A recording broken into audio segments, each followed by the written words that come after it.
It's Douglas Coleman. Hello, hello, hello, hi. Hello, howdy, howdy, Hello, hello. hello. Hello, and welcome to the Douglas Coleman Show. It's me, Douglas Coleman. How are you, how are you? We got a great show for you today. And just as I say that, just as it comes off my tongue, I realize that it's kind of a silly statement because who in their right mind would come on and say, we got a really lousy show for you today. Why don't you just tune out and go listen to someone else? Of course it's a great show. It's always a great show here. We have a very special guest, and I apologize up front for mispronouncing her name several times. She is an international jazz singer. Her name is Halie Loren, and I kept saying Halie Loren, so my apologies to Halie for mispronouncing your name. She is a fantastic singer. She just got back from a tour in South Korea, and she will be on and talking to us, and we're going to play 3 of her songs in just a little bit. But right now, I want to introduce my co-host. She is the founder and president of Lady Lake Entertainment, the always light and fluffy Ms. Cindy Diadamo. Oh. There we go. Hi, how are you, Cindy? Hi, Douglas. Doing all Doing right? good. Yeah, absolutely. Okay. You were telling me you had thunder and lightning or something today. Is it? Yeah, we're just in the midst of the Florida hurricane season, so no hurricanes, but just a lot of hot air. Your air conditioning still working? Oh, everything's good. We had to get a new thermostat put on, and everything's good. Oh, that's good. So, what's up in the world of the Celebrity gossip? Celebrity gossip. I was going to go right to the bone and say the Kardashians, but celebrity gossip. Okay. Well, with the Kardashians, keeping up with the Kardashians is never a very easy thing because there's supposed to be something new and eventful every day. Oh yeah.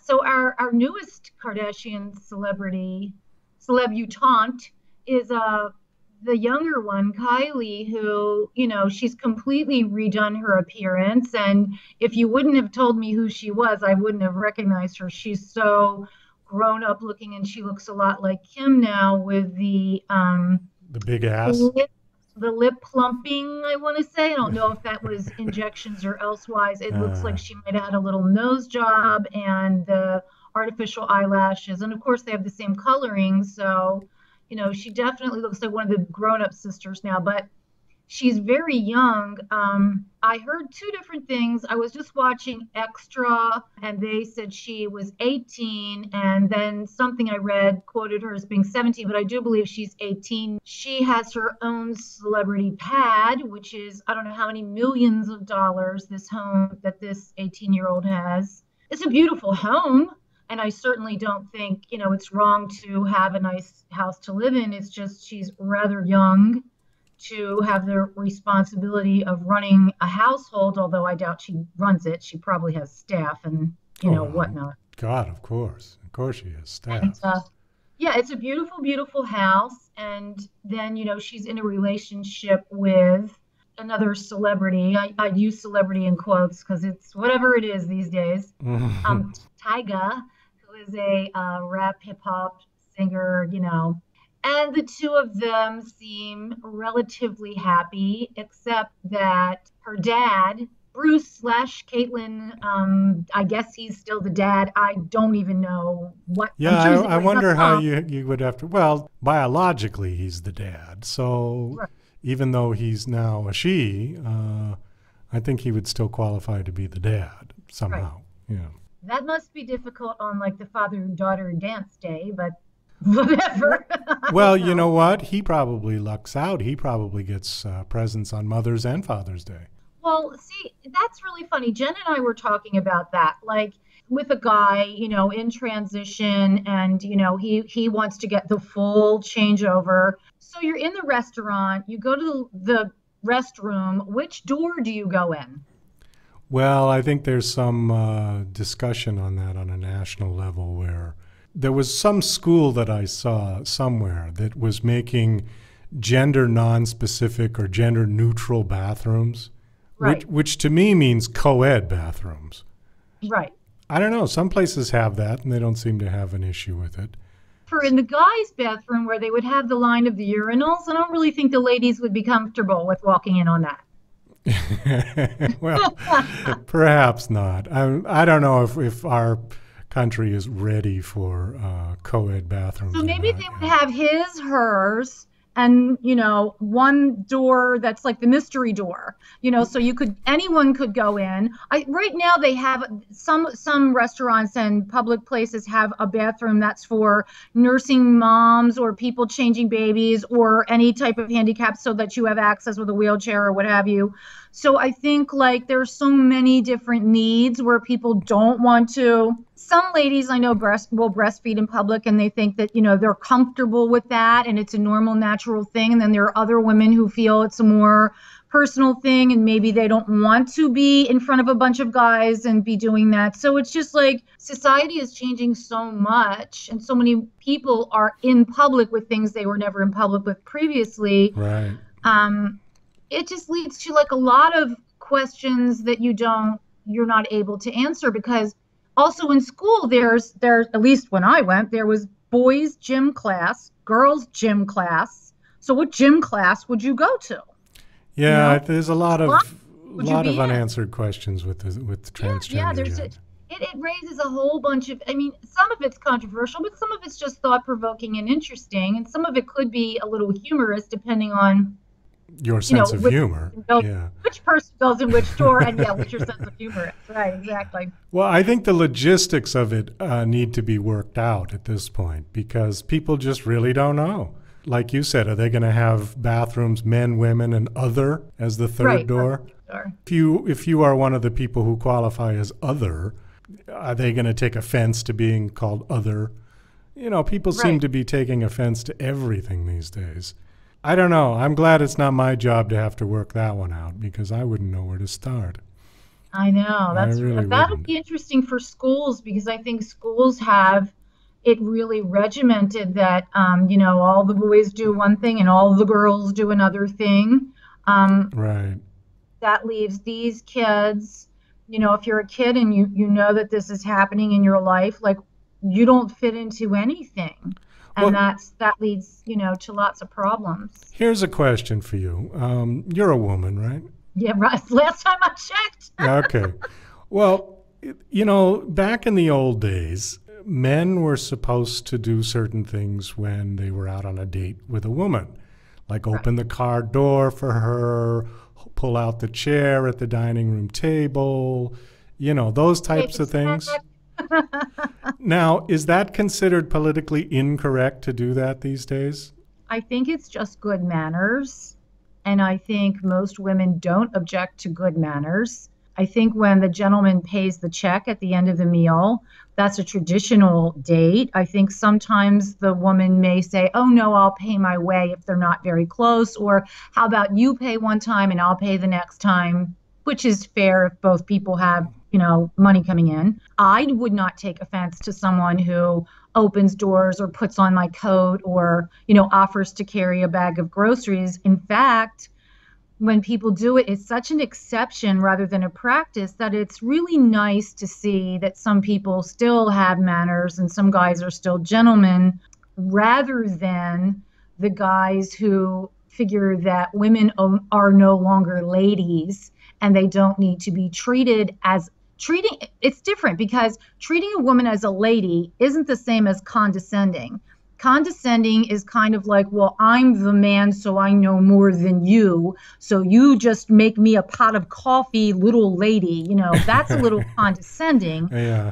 Whereas arriving at a front door with a bouquet of flowers and opening a car door and offering to pick up the tab for cocktails, to me is more of a well-mannered guy that I would like, rather than the guy who's scratching in his undershirt telling me to go make a pot of coffee. It's a little different.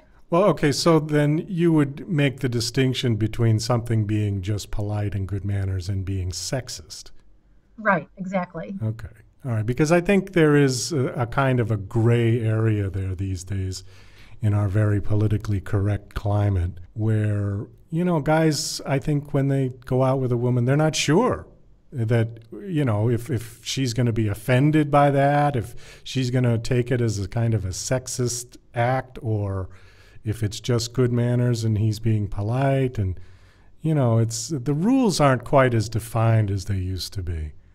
Well, really, the rule is that there are no rules. And unfortunately, what we were raised on as good manners, I see grown adults in public with children with them having such horrible manners and not teaching their children what they're doing wrong in public. I mean, even if you're in an inexpensive restaurant and you're just grabbing a quick bite to eat because you're out running errands or what have you, you still don't want a child behind you in a booth kicking the back of the booth, screeching, Right. throwing food. Right. And when someone, you know, the parent is on the phone or they could care less, a lot of what we were raised with as proper manners in public have just gone by the wayside. Well, I tell you, out in public, I would get away with nothing with my parents.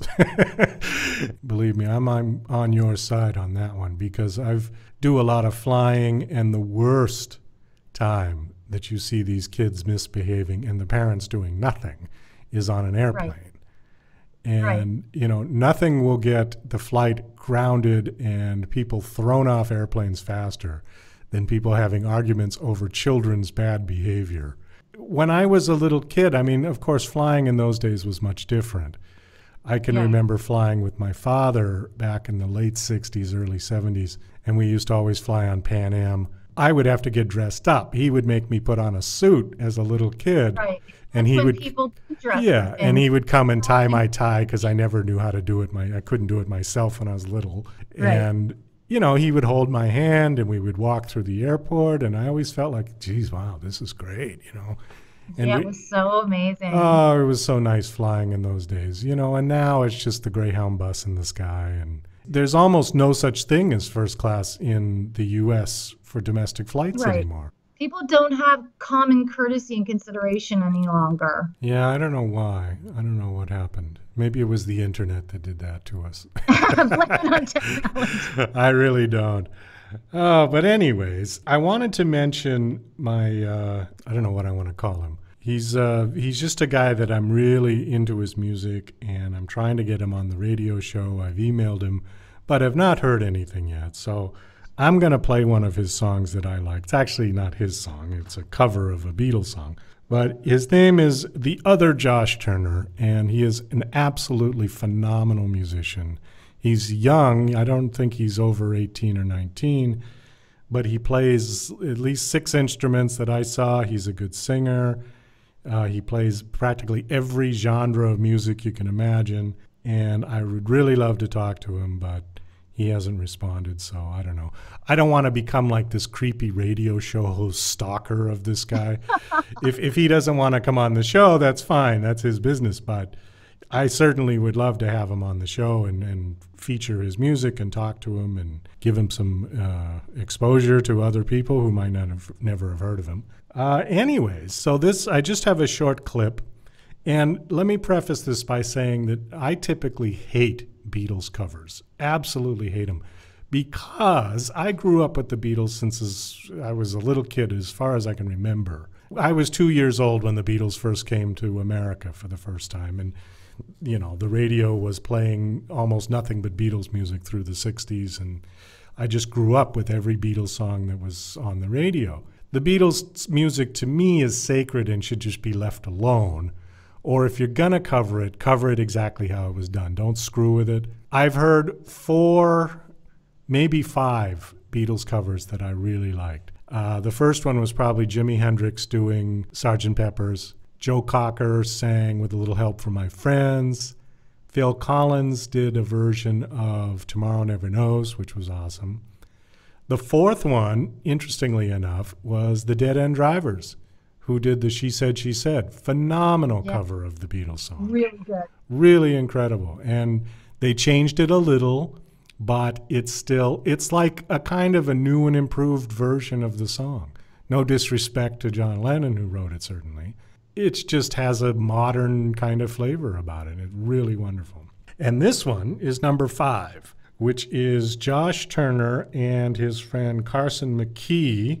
Josh is on banjo and vocals, and Carson McKee is on guitar and vocals. And they're doing a cover of Martha, My Dear, which was written by Paul, and it was on the White Album. Do you know what the story of Martha, My Dear is about? No, I don't. Oh, well, Martha was Paul McCartney's sheepdog. He had one of those big sheepdogs, you know, with the hair that goes over the eyes. They're great dogs. And this is a song Paul wrote about his dog. So, very nice song. And I'm just going to play it for you. So this is Josh Turner and Carson McKee doing the Beatles' Martha, My Dear.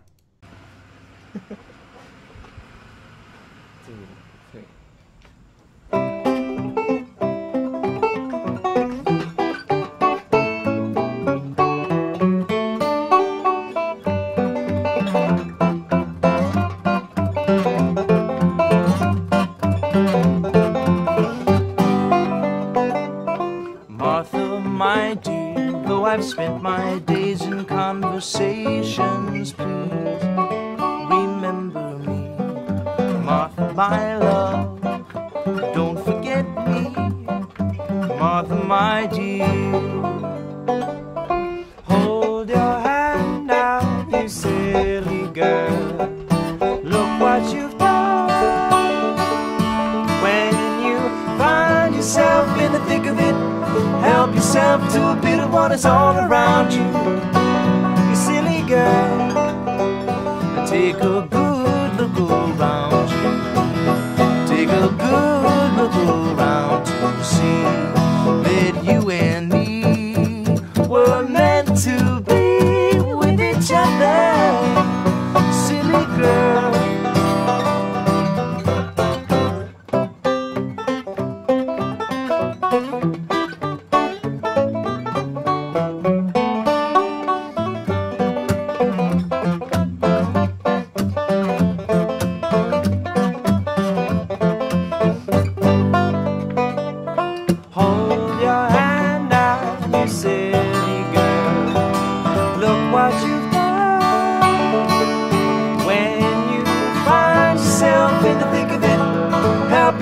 To a bit of what is all around you, silly girl.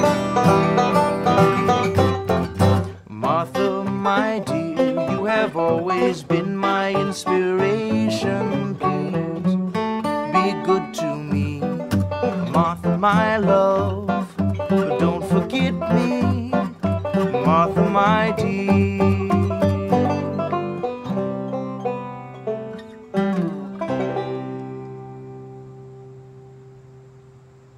I love that. I think that is so funky. The banjo just takes the whole new twist because it's really cool. What he did was he took Paul's piano part and just took it onto the banjo. Who would have thought to do that? Amazing. But it just gives the song a whole new flavor. I absolutely love it. Anyways, so that's Josh Turner, and please check him out on YouTube. He's got a lot of videos out there. If you need a recommendation, check out him and his friends doing the complete Judy Blue Eyes suite. And he also does Funky Town, which is a really funny video. Spectacular job. That sounds really good. Oh yeah, Funky Town is amazing. Who did that song? Do you remember? I think it was a band called Lips. Lips. It was one of those, one-hit wonder. Big hit. Yeah, you don't hear much of them. And I follow a lot of these. I go onto YouTube and look up a lot of these old dance clips. I think it's a lot of fun, and I'll post them occasionally on Facebook or Twitter. And so I'll look this up, but I'm pretty sure it's Lips, Lipps. Okay. I'll take your word for it because I had no idea who did that song. I love the old tunes. Here we go. Periscope Girl is calling in now, so let's go over to her. Hello, Periscope Girl. Hey, Jane. Aye, Captain. Ahoy, Cindy. Periscope Girl reporting. This week, I've been watching lots of live music on Periscope. And it's got me to thinking that this is the place to promote your music if you're an indie. Grow your fan base for free. Plan your Periscopes and give updates at the same time and each week. Schedule live chats with your fans. Grow your band's popularity with giveaways and free downloads. Shiver my timber, though the quality of sound is not great for live performances yet on Periscopes. Blow me down!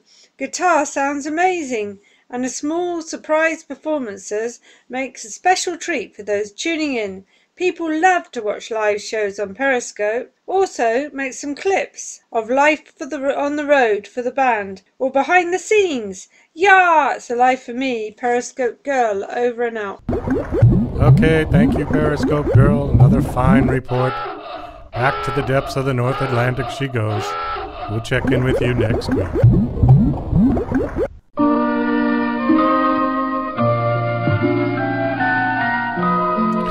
And now, once again,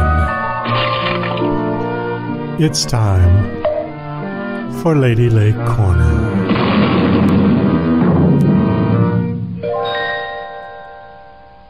Hello and welcome to Lady Lake Corner for the week of September 8th through September 15th. You can view our talented roster, complete with photos, event information, and music samples exclusively at reverbnation.com/label/Lady Lake Music. This week, we are proud to announce that our amazing blues guitarist, Leroy Miller, will be on tour in Arizona this week. Leroy is promoting his new record, Off the Rails, and will be doing 4 shows with Grant Ferguson, starting on Thursday, September 10th at 8 p.m. in Phoenix, Arizona, at the Rhythm Room. On Friday, September 11th at 7 p.m. in Sedona, Arizona at Soundbites Grill. On Saturday, September 12th, 7 p.m. at the State Bar in Flagstaff. And on Sunday, September 13th at the Birdcage Saloon, 2 p.m. in Prescott, Arizona. All information about these shows and Leroy is available on reverbnation.com/Leroy Miller. And that's this week's Lady Lake Corner. Okay, thank you very much, Cindy, for Lady Lake Corner. And we'll be right back with Halie Loren after this commercial message. Bondi Guest House in Jomtien Beach, Pattaya, Thailand. And their guest house offers beachfront accommodations with all rooms having sea views. Some rooms have balconies overlooking the sea as well. The Jomtien nightlife is within an easy stroll, and the beach is right outside your door. The attractions of Pattaya City nightlife are also just a few minutes ride away. Food is available 24 hours and offer a selection of European and Thai food. The owners, Colin and Malcolm, look forward to welcoming you to the Bondi. And if you book early for October 2015, rooms start at 600 baht per night, which is approximately $18 US. For more information, email Colin at bondipattaya, BONDIPATTAYA at yahoo.co.uk. And if you do contact them, please mention that you heard about it on the Douglas Coleman Show.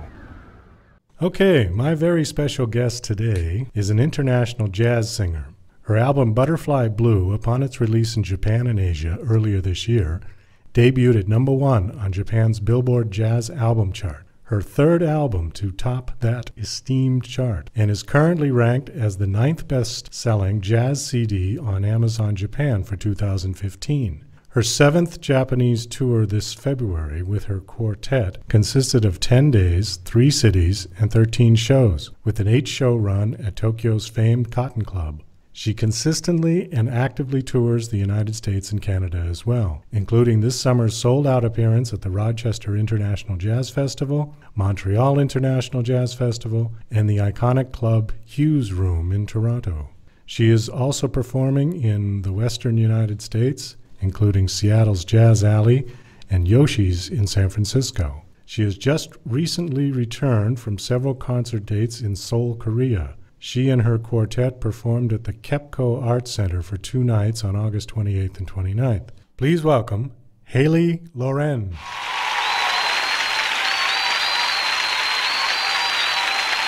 Hi, Halie. How are you? Hi, I'm good, Douglas. How are you? I'm real good. Boy, you are one busy woman. I'm reading through this, and this is only a piece of what was sent to me for the things you've done and are doing. And you must be one of those that just sleeps on the airplane. Is that right? I really wish that were the case. Terrible airplane sleeper. I try to make it up once I'm on the ground. Well, it seems like that's about the only time you have. Now, you just got back from Seoul, Korea, looks like last Did. week, yeah? Yeah, and it was a great tour. I was gone for 6 days and had three really wonderful shows, two at the KEPCO Art Center and one private event for an organization. And it's great. I love Seoul. I've been there now 4 times to Seoul and the surrounding cities. It's just, I'm in a really good job to be able to to experience that pretty frequently. Oh, I'll say. I've only been to Seoul once, and it was just at Incheon Airport. But the one thing I did remember about it was that that airport was the first airport to have free Wi-Fi. That's a notable thing right there when you're traveling. Oh, it really is. Everyone's always looking for Wi-Fi. Yeah, I Yeah. mean, you've been through LAX, and I mean, it's ridiculous for the size of the airport that LAX is, and you still have to pay some ridiculous fee to use the Wi-Fi. I mean, I was really impressed by that when I was just connecting in Seoul, so I only had a couple hours, but I thought, whoa, free Wi-Fi. I was just so excited. Right. It was a short couple of hours because of the Wi-Fi. Exactly. Give us a little background on yourself, if you would, please, like where you grew up and what kind of music you listened to as a kid and what got you into music, all those kind of stock interview questions, but I'm kind of curious. Sure. Well, it's a big question. That's kind of tell me about your life in a nutshell. I know. Take a minute. I grew up in Southeast Alaska on a small island called Sitka, in a town called Sitka. And I just grew up. I don't remember a time when I wasn't singing, when I wasn't, when that wasn't a really big part of passion and my identity. It was only when I was maybe 9 or so, 8 or 9, that I started to realize I'd really like to do this for real, entertaining the idea of what would it be like if I were a singer, like officially. Of course, that started with needing to take the step of performing. So when I was 10 years old, performing in front of people, and one of my most formative experiences with that when I was around that age was I attended a fine arts camp down in Sitka, where I did my first and only, actually, jazz improvisation introduction class. It was a really cool camp that introduced all these art forms to kids from 5th grade until senior in high school. And I'd been listening to jazz, unbeknownst to me. I'd been listening to jazz for my whole life. I just didn't know really what that genre was called. I didn't know it had a name. I just knew that we played it a lot in my house. I listened to a lot of Ella Fitzgerald and Nat King Cole. Nat King Cole is one of my absolute favorites. Etta James, Billie Holiday, Diana Krall started becoming really popular right around that time. So we were listening to this music as long as I could remember, and I had been emulating these singers, but then I started to learn that, these are jazz vocalists. And so I started to really associate a lot of what I really love to do with jazz and also blues, a lot of classic singers of many different genres, including Patsy Cline, Joni Mitchell, a lot of great influences, really. And I owe a lot of that to my mother, who has, I think, really great taste. So that's where I got a lot of my inspiration as a singer, even from a really young age. Growing up in Alaska, where there wasn't nearly as much influence of pop culture as in a lot of parts of the U.S., that had a lot to do with it, because the most exposure that I got to music was to the albums that we had at home. So at that fine arts camp, I had a performance, my first major performance in front of several hundred people, mostly of my peers, which was terrifying. But I just remember I played with a live band for the first time then, and it was a jazz band, and they were really great and experienced and really made the process as easy and painless as possible for a stage fright-ridden little girl. And I just sort of got the bug. I realized, yes, this scares me, but in a good way. And then I moved to Oregon when I was 13 years old. And that's when my world really just opened up big time, because there's a huge arts community, music community here, and a lot more opportunities to perform in real venues. So that's when I really started my performance musical education. And I went professional. I started getting paid for the shows that I would do by age 14. And wow, kind of the rest is history. Well, that's pretty amazing. In a nutshell. That you were getting paid at 14, because there's a lot of musicians, indies, who are like in their 50s who still aren't getting paid now. So that's pretty incredible. Looking back, yeah. Yeah, no, that's Yeah, that's sweet. fantastic. Very happy for you for that. One of the interesting Thank things you. that you had mentioned was about your influences. It's interesting about jazz music because I'm also a big jazz fan, and so was my mother. But I'm probably a good deal older than you are. It's just interesting how even though jazz isn't mainstream music anymore like it used to be in the 40s, there's always been a kind of core audience for jazz that has been passed on to the generations. You had mentioned Ella Fitzgerald. I am an absolute huge Ella Fitzgerald fan. I have a lot of her CDs. I've got a couple of DVDs about her biography. I never got the chance to see her live, which was too bad. You could ask kids these days, most of them wouldn't know who she was.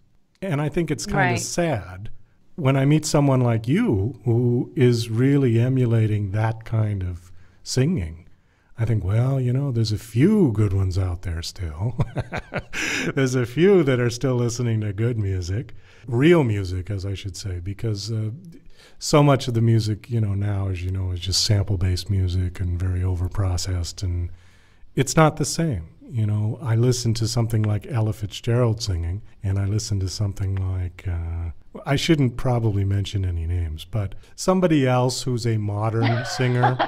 That's right. They might come get you. Well, that would be good publicity for me. Actually, I probably should mention names. But you know who I'm referring to, right? Yeah, I understand what you're saying. Yeah. Yeah. Definitely. There's definitely been this this interesting, and I've seen it within my lifetime even, about the kind of acoustic.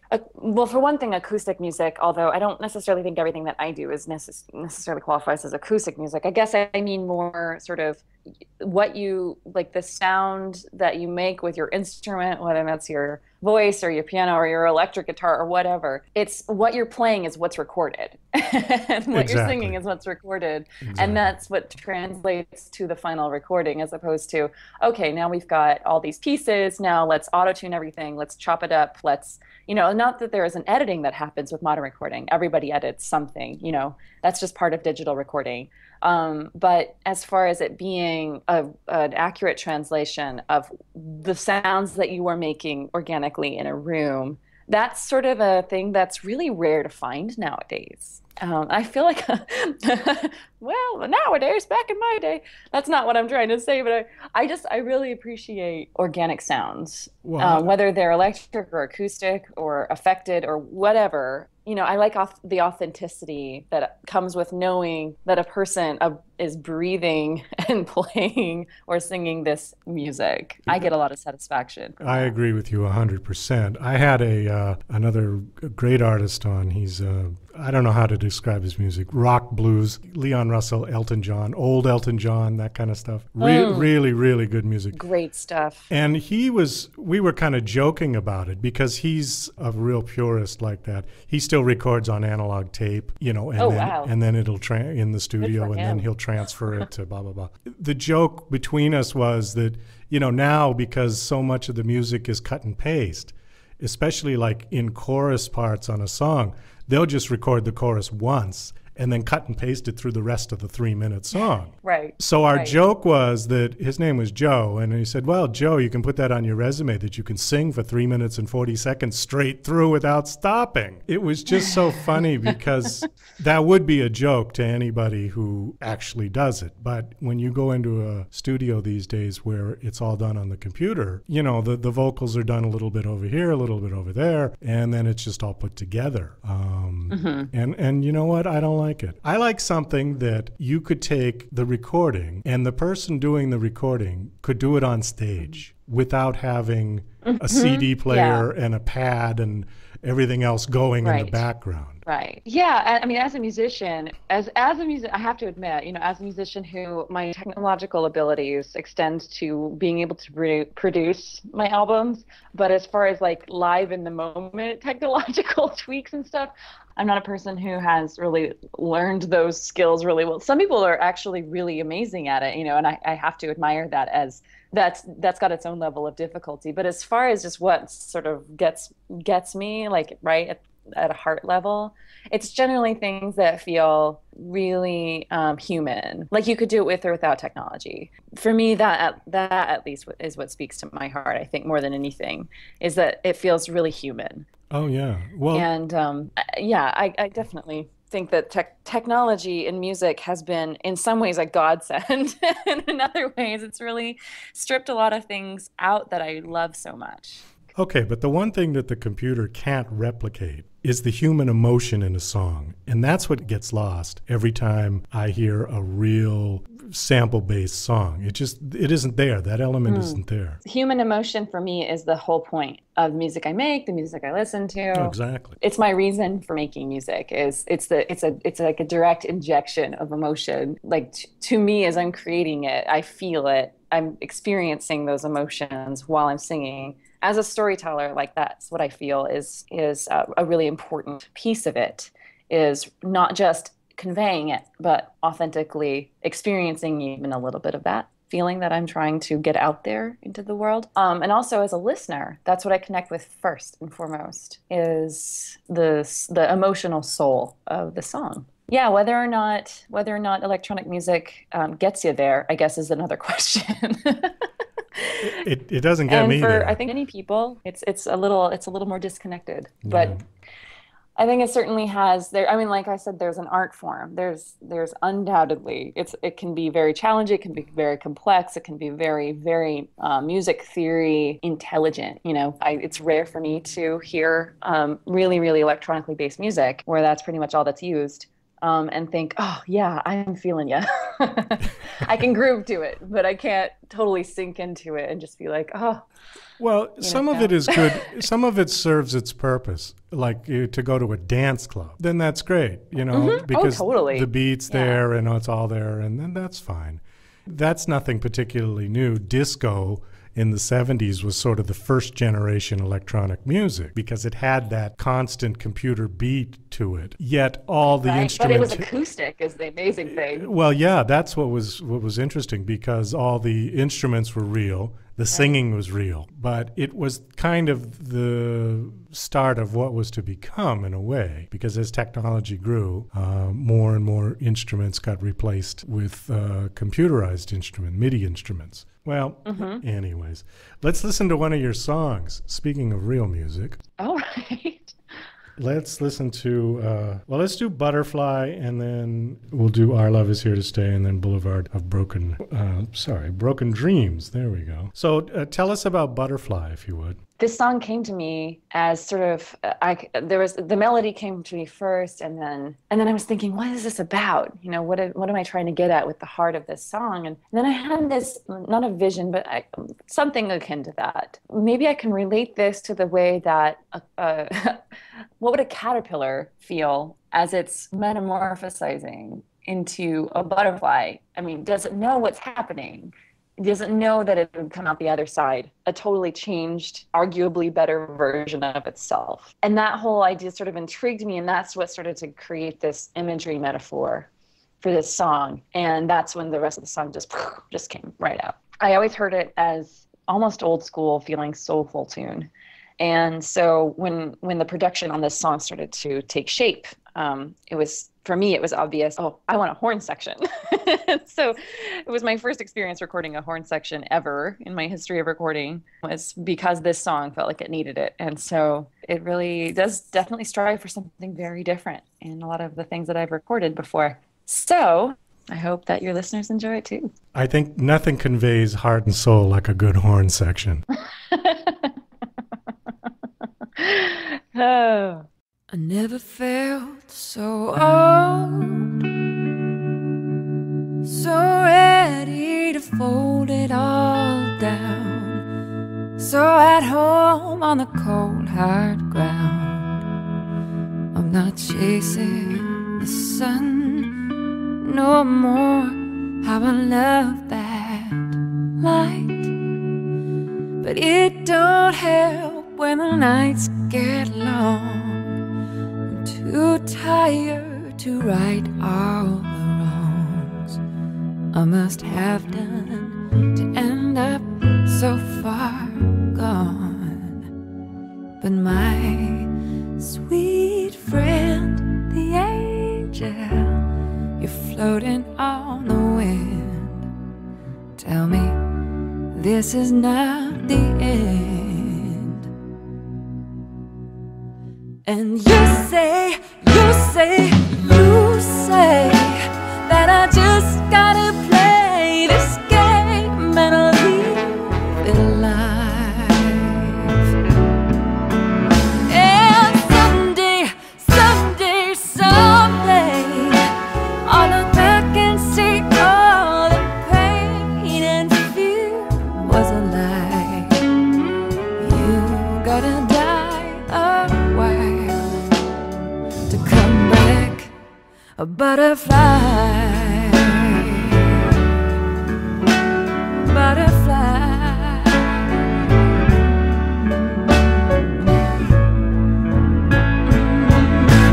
When it comes to change, all I know is to rage against. It don't matter the cage I'm in, it still feels like a home to me. But then the rain comes down and I'm afraid that I'll drown in you. Cover my hair, but it's loud and clear. There's only one way out. And oh, cruel world, you break me out of all my shells. I guess you know me well. And you say that I just gotta play this game and I'll leave it alive. And someday, I'll look back and see all the pain and fear was a lie. You gotta die a while to come back a butterfly.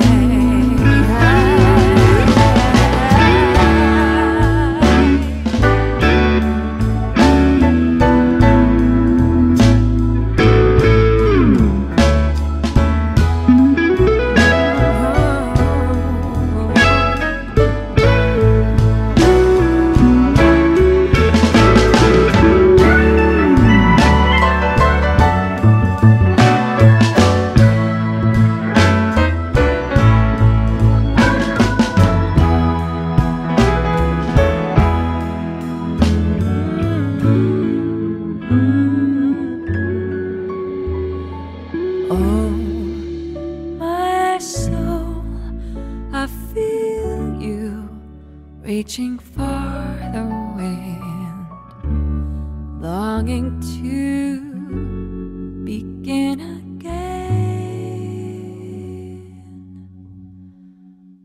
Butterfly.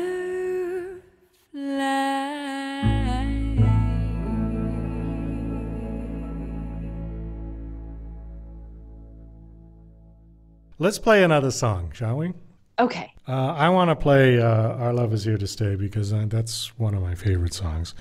That song, I'm sure you know the history, but for people who don't, was written by the legendary George and Ira Gershwin, and it was written in 1938, if you can remember back that far. That was when Tin Pan Alley songwriters were in their heyday. People like Cole Porter and Hoagie Carmichael and Rodgers and Hammerstein, Leonard and Lowe were starting out at that point, who wrote probably some of the greatest songs of the 20th century. Our Love Is Here to Stay has been covered by so many people, including Rosemary Clooney, Frank Sinatra, Dinah Washington, Ella Fitzgerald, Doris Day, Carmen McRae, Billie Holiday, Dave Brubeck covered it, Dexter Gordon, Ray Charles, Diana Ross covered it, Smokey Robinson, Barry Manilow, and this one surprised me. Eric Clapton covered it on his album Old Sock that came out in 2013. That nice. I didn't know. So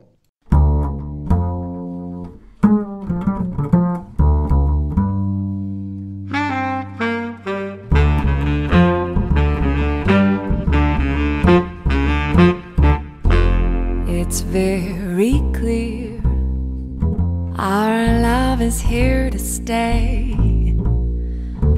Not for a year, but ever and a day. The radio and the telephone and the movies that we know may just be passing fancies, and in time may go, but oh my dear, well, our love is here to stay. And together we're going a long, long way.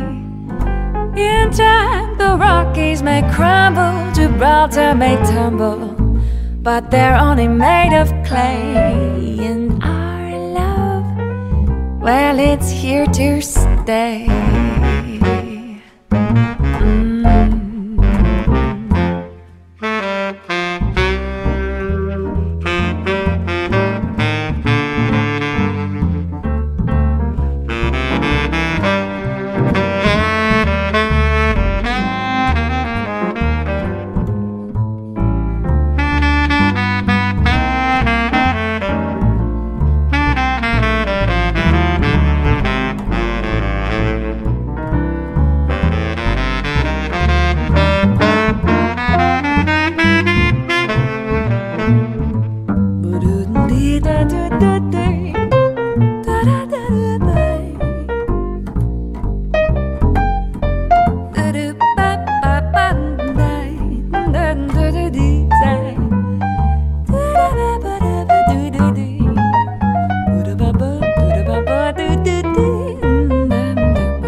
But oh my dear, our love is here to stay.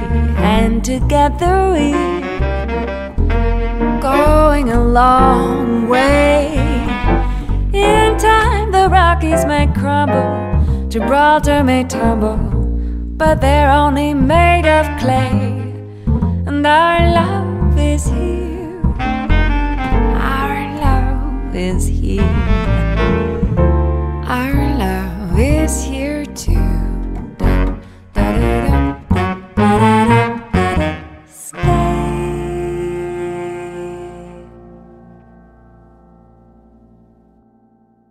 Oh, very, very nice. One of my favorite songs. Mine too. I noticed that you played at the Montreal International Jazz Festival. That's a fairly prestigious festival. How was that? First of all, how many people did you sing for? How many did you perform for at that?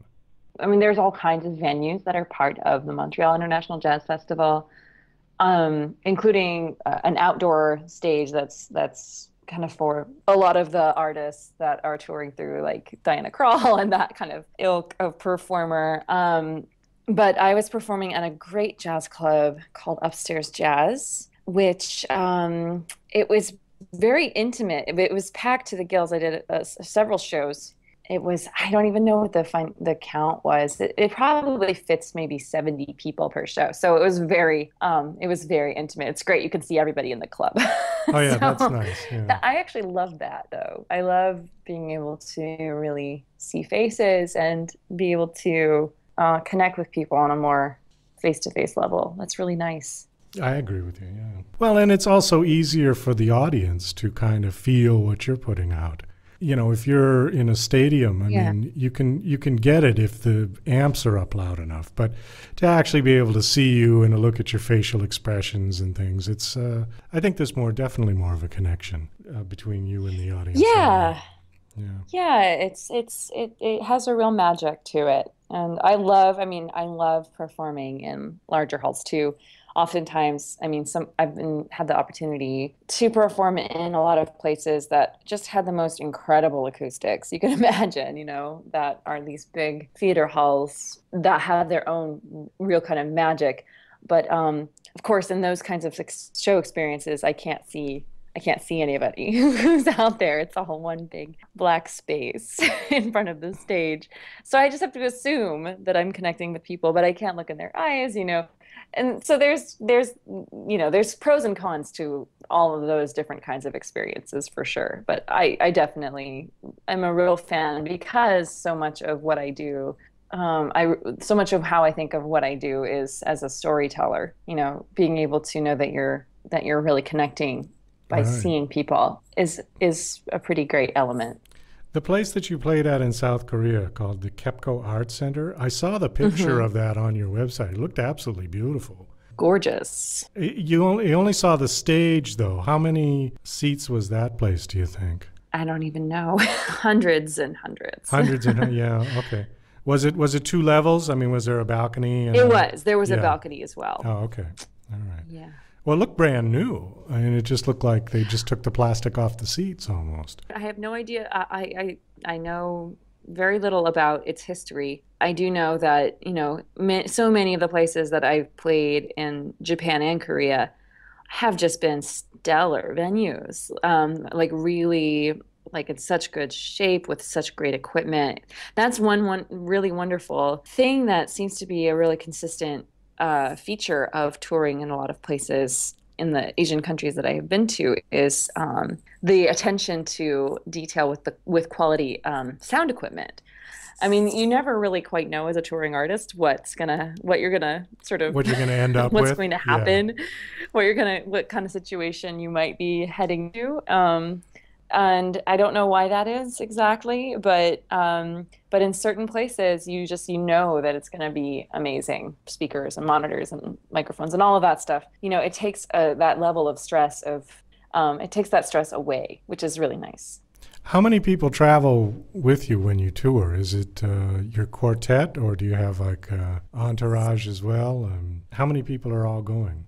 Any international tour, I've always had a tour manager along in addition to musicians. And the musician number has ranged from a trio to I think a sextet is the most that I have toured far away with. I have, of course, played shows that are more regional or closer by with larger groups. But and then occasionally, there will be other people along. Like when we travel to Asia, often there's a promo, somebody from the promo company who has set up the tour who travels with us as a translator. There are, people who kind of are along, facilitate a lot of the ins and outs of traveling international situations. So that's really helpful, I have to say. Have you learned to speak any Korean? No, just a couple of words. Kamsahamnida is very useful, as that means thank you very much. Oh, okay. And of course, there's the hello, which is annyeonghaseyo.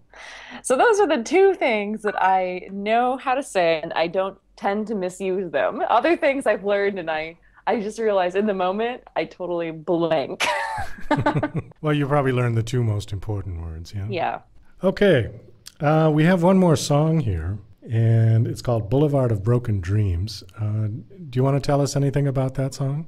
Yeah, sure. So this song, sort of an example of there's no equaling the first try. I really wanted kind of a more soul vibe, a little bit almost funky feeling to the song. I felt like that would really match the mood really well. And we hit record thinking we were recording a demo for ourselves to create an arrangement from. And it ended up being the take that we couldn't replicate. And so we ended up using the demo version of this song as the official one. And it has this really loose quality that I just love so much. And that's because it was very kind of really off the cuff.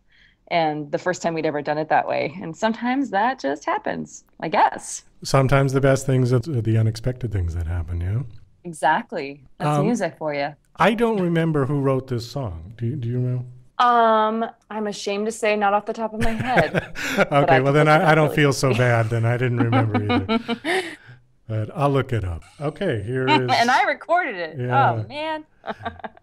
So here is Halie Loren and Boulevard of Broken Dreams.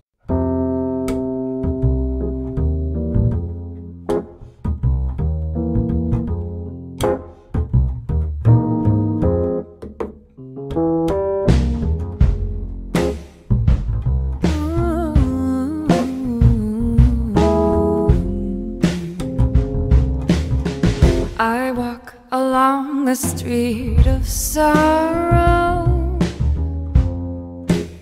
the boulevard of broken dreams, where gigolo and gigolette can take a kiss without regret, so they forget their broken dreams. You laugh tonight and cry tomorrow when you behold your shattered dreams. And gigolo and gigolette awake to find their eyes are wet with tears that tell of broken dreams. Here is where you'll always find me, always walking up and down. But I left my soul behind me in an old cathedral town. Oh, the joy that you find here, you borrow, for you cannot keep it long, it seems. And gigolo and gigolette can sing a song and dance along the boulevard of broken dreams.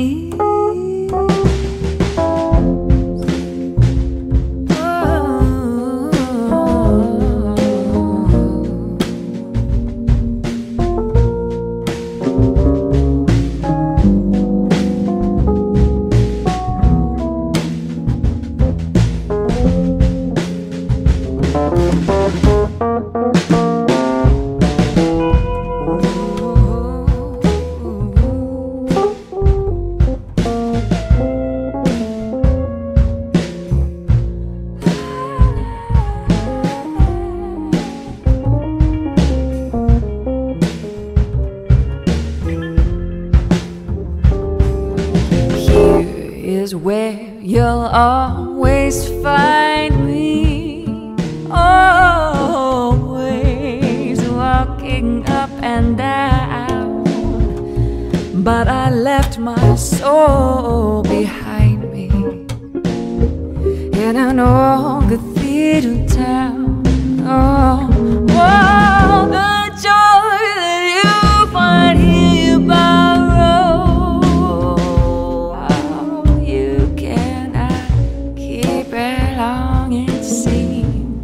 And gigolo and gigolette can sing a song and dance along the boulevard of broken dreams, the boulevard of broken dreams, the boulevard of broken dreams. Here is where you'll always find me, on the boulevard, on the broken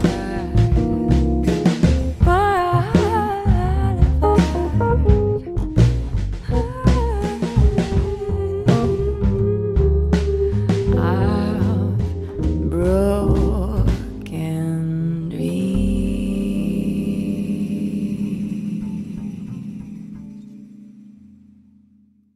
Oh, well, that was very nice. Oh, thank you. Just so you know, on your MP3 tag, the composer was Al Dubin. Ah, yes. So There you go. now we know who did it. I just wanted to ask you. Thanks, Al. Well, thanks, Al. Just wanted to ask you what you're up to now. Where are you going next, and what's on the horizon? Sure. Well, I've got some really, really fun stuff coming up, actually. I'm playing with a big band, a brass band here in Oregon, in just a couple of weeks, which is, I've only had the opportunity to do that one other time before. So that's going to be great. And I'm starting work actually on producing a live album that will be released in Japan, in Asia specifically. And so that's on my very near horizon.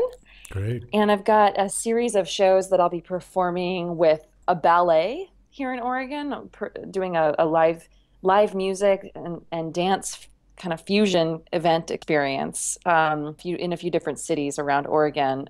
That's a really fun one. I love being able to collaborate with other artists, especially, artists in other art forms that I don't typically have the opportunity to pair up with. So that's going to be really fun. And I'm doing a series of shows with a great jazz guitar band called New West Guitarists here regionally as well in a couple of months. And I've got a lot of different projects that I'm involved with right now, actually recording projects, including I'll start working where I want to go next with my music. And I'm writing a lot of songs and looking forward to some more touring after the holidays, really. But I haven't made announcements yet as to what those are going to be because they're still developing. But there's always a lot. There's always a lot to juggle and a lot of really fun things that I get to be involved in and creative for me. So I'm really grateful for that. Well, great. And if you could just tell people where they can find you on the web,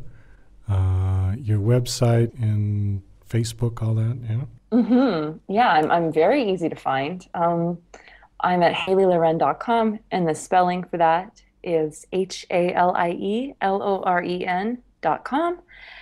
And on Facebook, I have an official Facebook page that you can like and see a lot of tour photos from this past tour in Korea, as well as a lot of other past tour experiences and concerts. And that's facebook.com/HalieLorenMusic. I'm on Twitter, if you do that kind of thing, twitter.com/HalieLoren. And I have an official YouTube channel where I've got a lot of live videos, as well as a couple of official videos that I've made over the last couple of years. And all over, I mean, there's all kinds of places where you can find my music. It's on, along with the streaming revolution, I'm on Spotify and a lot of different places where you can find my music as well. Okay, super. Well, listen, I want to thank you for coming on the show. And it was a real pleasure talking to you. It was most enjoyable. I love your music. It's been great fun. And I am also a new fan now. Oh, thank you. Thank you. I'm so glad you like it. Oh, I love it. And I'm adding it to my playlist of millions of songs that I've got on there. But I really like your stuff. And well, definitely it's part of my personal collection now. So thank you for sending that to me. Thank you so much, Douglas. All right. Well, that's about all the time we've got for this show today. I want to thank my special guest, Halie Loren, for coming on the show. It was a pleasure to talk to her and listen to her fantastic music. Best of luck to you, Halie. And I also want to thank Periscope Girl for giving us another brilliant report. Although I must admit she sounded a little bit fatigued on this report. I think maybe she's having a little nitrogen narcosis or something from all that time she spends in the submarine, But anyways, get some rest, Periscope Girl, and we'll talk to you next week. Of course, a big thank you to my co-host, Cindy Diadamo, for doing Lady Lake Corner. So we will see everybody tomorrow, next week, when my guest will be video games music composer Nathan McCree, and he's going to be calling us all the way from the Czech Republic. So that'll be an interesting conversation. This is Douglas Coleman saying goodbye. To the